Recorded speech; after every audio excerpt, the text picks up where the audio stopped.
How to start up in 90 days.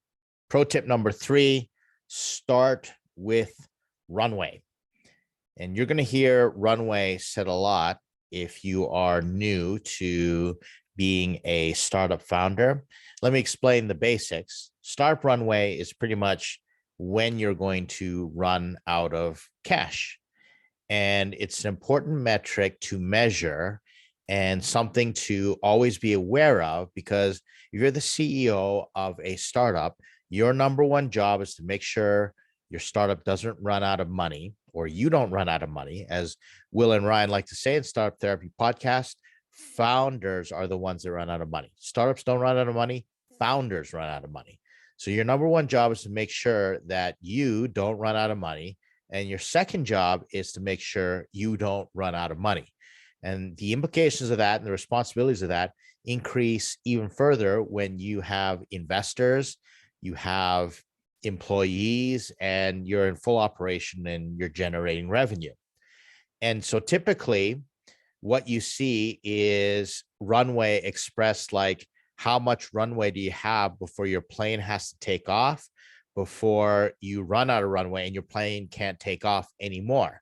And I'm going to give you a little bit of a different spin on runway, because looking at runway simply as when are we going to run out of cash can be a little deceiving and prevent people from making key decisions and making financial strategies, especially when it comes to fundraising.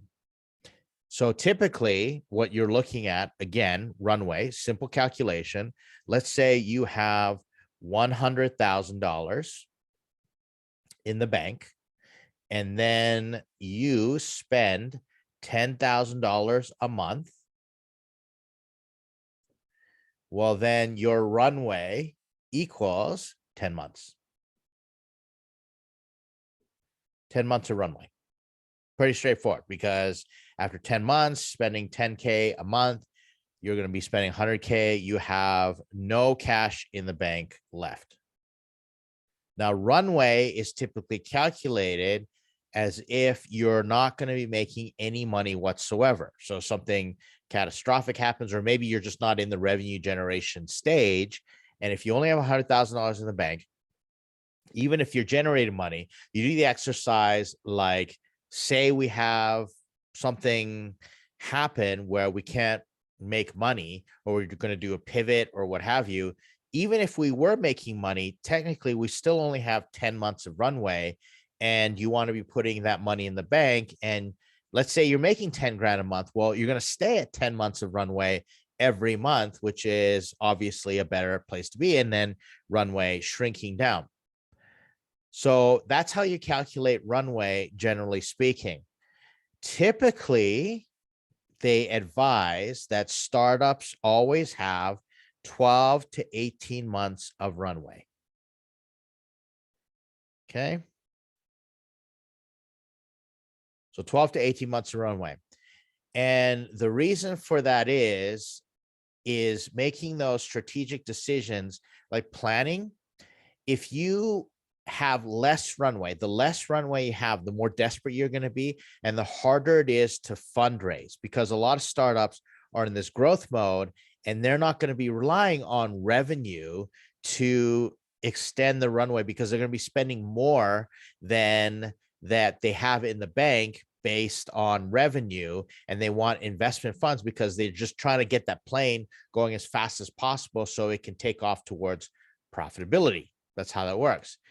Now, there comes like this danger zone, this kind of red zone, where if a startup runs out of their runway and they're to the point where they have 3 months runway, investors typically will not invest. That's just, you're done by that time.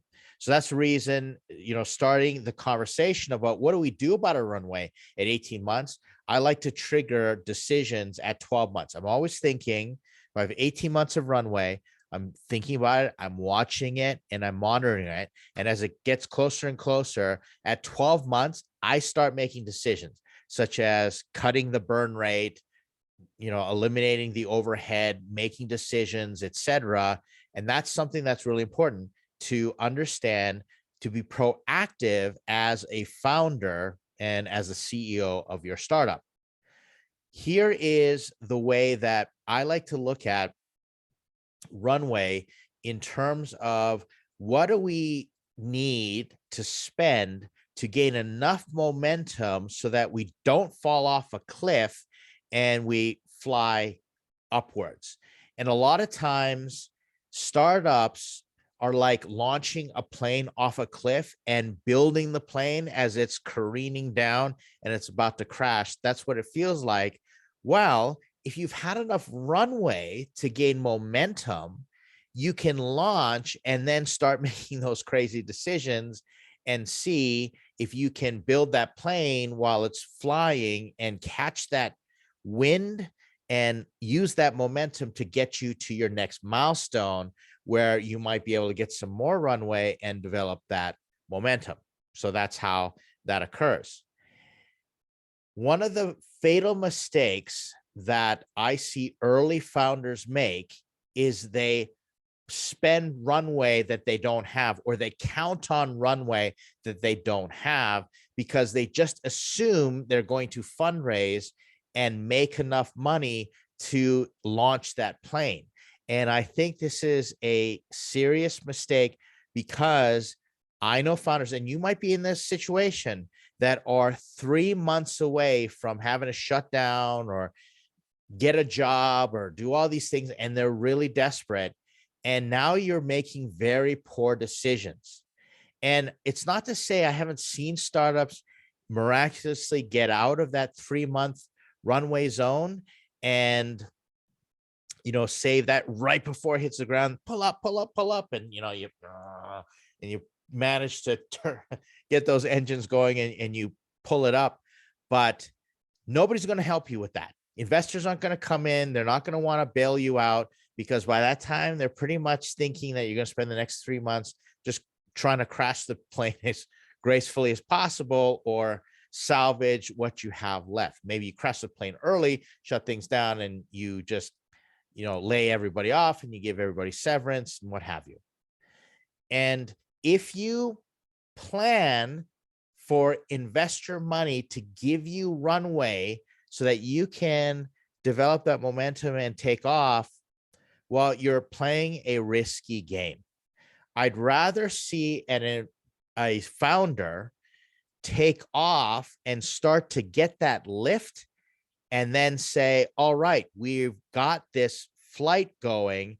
Now we need some more money because we're going to, land the plane next in the next zone, like further down where we've driven some value. And then we're going to use more runway to get even higher lift.